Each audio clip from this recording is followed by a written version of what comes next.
The Linux world seems to be ever changing, but one thing that keeps popping up is Rust. From being integrated into things like GPU drivers and system utilities, Rust seems to be replacing old C-based code faster than ever. But why and what does this mean for the future of Linux? This week, we're going to hear about a lot of Rust development in Linux, and whether you like Rust or not, it's becoming harder and harder to avoid using it. We're going to talk about one of the most popular Linux distributions taking a new stance on using system utilities based off of Rust. But before we get there, let's talk about the Nova Nvidia GPU drivers. For those of you unaware, Nova is a new open source graphics driver for Nvidia GPUs, developed by Red Hat and written in the Rust programming language. It's designed to serve as the successor to the existing Nuveo driver and exists as two separate drivers called the Nova Core and Nova DRM, which DRM stands for Direct Rendering Manager. The core driver for NVIDIA GPUs is based on GSP, which all the GSP means is NVIDIA's GPU system processor,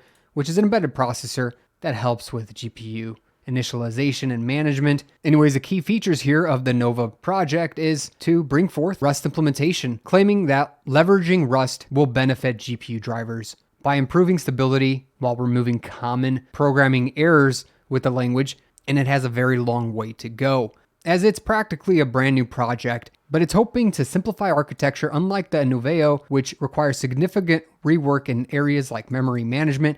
Nova's design aims to be more straightforward so it can build upon the functionalities already provided by the GSP. This is significant for Linux, as it's a modern approach to open source NVIDIA GPU drivers on Linux. And we all want that. We don't want proprietary garbage from NVIDIA itself. And with NVIDIA open sourcing its code in the last 2 years, this is going to be a big project, as the initial pull request for the Nova Core just took place. This includes the skeleton driver and initial project documentation to start the development, and currently has backing by Red Hat, which is important. And one thing that will affect a lot of people is the fact that this Nova driver is only going to be for RTX 20 series or above GPUs. That's because the Turing architecture does not actually support the GPU system processor.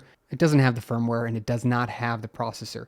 That way, the Nuveo driver still potentially has legacy GPUs to take care of, but we can see that we're pushing to put this into the kernel for the latest 6.15 kernel version. Will we get to leverage the open source code that NVIDIA supplied to get this development even further on Linux? Regardless, it shows how Rust continues to grow inside of Linux. Another big deal is how Linux essential packages have been rewritten in Rust as well, and is about to gain adoption with one massive player in Linux. But before we talk about that, this 100-page presentation that was presented at FOSDEM shows people are planning to expand the tools that we all use today beyond the core utilities, coming from seasoned developers such as the Rust core utilities that are set to replace the GNU standard C-based core utilities, has really been making progress. This is not the latest graph, but was presented during the FOSDEM, and during the presentation, it was highlighted that more and more programs are becoming 100% compliant with the GNU's test. And the project itself has set itself as production ready. Support for Linux, Mac, Windows, Android, OpenBSD, FreeBSD, NetBSD, Solaris, and more, and touting that it's available on almost all distros and some shipping by default. People might be asking why Rust, and will the community accept this? Well, here's the claim on why Rust rocks for this replacement. The Rust is replacing C in more and more places. Again, browsers, kernel OS, etc. Rust security model, easy parallelism, terrific performance, etc. 3, it is not about security. 4, it is not about license. It's very portable and a terrific ecosystem of crates, known as the crates, which are effectively the Rust libraries, in which you can use Cargo, their packaging system, in order to easily install libraries that are needed by your code. And why stop at the core utilities? What is next? Well, tools like find utilities and diff utilities are getting ported over as well. So like the meme goes, everything seems to be being rewritten in Rust, and people keep citing the fact of memory safety, modern code base, and buzzwords like performant. It is very interesting to see how more and more Rust-based versions of already existing C code is getting made. But what's not happening, at least we haven't seen as much, is that same Rust code being the default in distributions, more and more tools being rewritten. Here's a plan on many others that are going to get rewritten, including things like free, tload, dmessage, wall, hostname, and more. With version 0.30 getting released to the core utilities recently, we get an updated set of Rust core utilities with improved compatibility, and we start to see us getting closer and closer to the 600 pass level, which is about how many C-based core utilities exist on the GNU side. We're about 507 out of the 617 that we need to be. It's getting very close. 41 skip, 69 fail, and this 0.30 version was released just last week. Now, the interesting part of this release, right after it, a very big announcement was made, hinting more at how the Linux world may be changing faster than you think. But before it changes, make sure to smash that like button if you like videos like this. Also, don't forget to subscribe below. YouTube can get finicky and you wouldn't want to miss another video like this.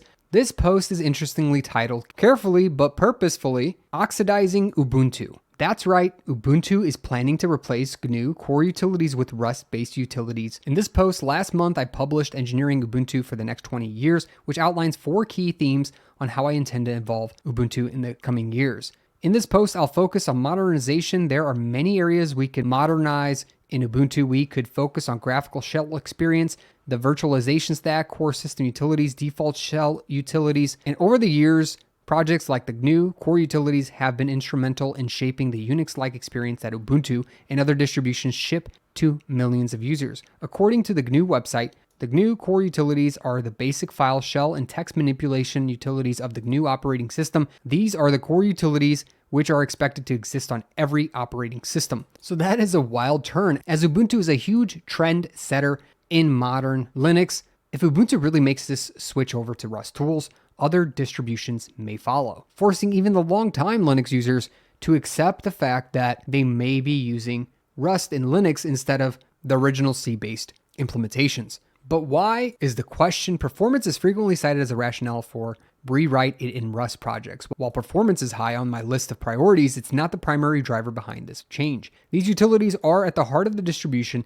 and its enhanced resilience and safety that is more easily achieved with Rust ports that are most attractive to me. The Rust language, its type system, and its borrow checker and its community work together to encourage developers to write safe, sound, resilient software. With added safety comes an increase in security guarantees, and with an increase in security comes an increase in overall resilience of the system.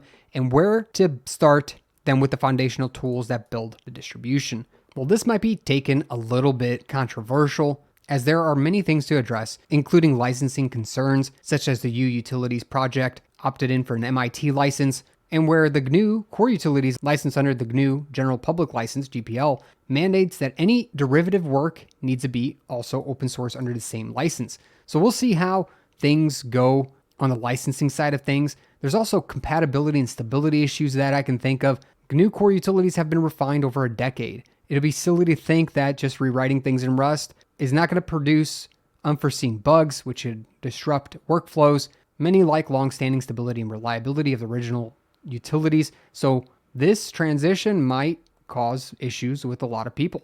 We'll see how the balance between innovation and tradition ends up working out. But anyways, in summary, I'm really excited to see much investment in the foundational utilities behind Linux. The U Utilities project seems to be picking up speed after the recent appearance at FOSDEM 2025, with efforts ongoing to rework Pro CPS, Util Linux, and more. The Sudo RS project is now maintained by the Trifecta Tech Foundation, who are focused on an open infrastructure software in the public interest. Their zlibRS recently released, which appears now to be the fastest API-compatible zlib implementation. They're also behind the Pendulum project, the NTPD Rust project for memory-safe time synchronization. With Ubuntu, we're in a position to drive awareness and adoption of these modern equivalents by making them either trivially available or the default implementation for the world's most deployed Linux distribution. We will need to do so carefully and be willing to scale back on the ambition where appropriate to avoid diluting the promise of stability and reliability that the Ubuntu long-term support releases have become known for. But I'm confident that we can make progress on the topics over the coming months. For me, this is massive news, as the Rust core utilities in Ubuntu 25.10 are getting tested is only going to push us further into using Rust on Linux, and perhaps even the takeover in the future, as we can only expect more and more distributions to follow suit in the future. There are many based off Ubuntu, and it'd be silly to think that this massive announcement will not affect the Linux ecosystem and Linux distributions of the future. And one last bit of news, RustyCL wins over the Mesa drivers as they drop support for Clover. That's right. For those of you who don't know, RustyCL is an OpenCL implementation on top of the Gallium drivers. This integration allows RustyCL to provide OpenCL support across various hardware platforms. And for those of you who don't know, OpenCL stands for Open Computing Language, which is a framework that helps for writing programs that can execute across multiple platforms, including CPUs, GPUs, and other processors. It's widely used for parallel computing tasks. The Mesa 3D library is an open source project that provides a collection of graphics libraries and drivers that can help you implement various different graphics APIs, including OpenGL and Vulkan. And that's why it's big news that Clover is deprecated and slated for removal, as the newer Rust equivalent is going to take its place.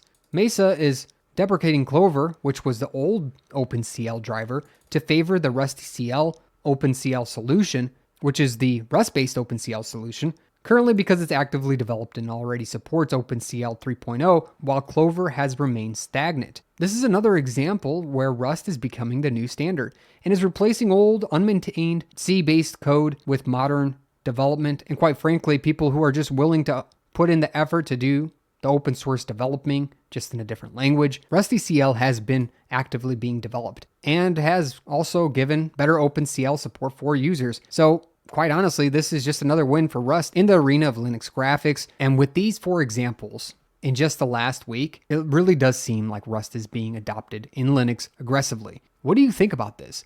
Will Rust take over Linux? Well, I'll give you my opinion on it. I don't believe it will, but it is becoming a dominant player in such things as drivers, system utilities, and graphics. I do see Rust taking hold of newer development in Linux over the next decade. That's not to say that Linux is going to be rewritten by any stretch of the imagination in Rust. I think that's going to be an extremely slow process, but I think tools such as graphics drivers, where it makes sense and are constantly ever changing in extreme ways, may see a faster adoption of the Rust programming language. Let me know if you agree, disagree. I also want to know what your thoughts are after Ubuntu adopting the Rust-based system components and utilities. Are there going to be more distributions that follow suit because of this announcement? And do you think Rust should replace C in Linux? Why or why not? I'll be covering even more Rust and Linux developments in the future, so you wouldn't want to miss them. Make sure to subscribe below and smash that like button for me if you haven't already. You've made it to the end of the video, so you're a true fan. I appreciate you taking the time. Catch me in a great community on Discord, and I'll catch you in another video. Thanks for watching. Linux can be hard to understand, but I take the most commonly used terms, commands, and subjects in Linux, and I break them down into simple to read documents, including Linux terms, flashcards, a checklist, a cheat sheet, and a mind map. And if you're ready to level up your Linux experience and knowledge, go to SavvyNik.com now and get access to these sheets.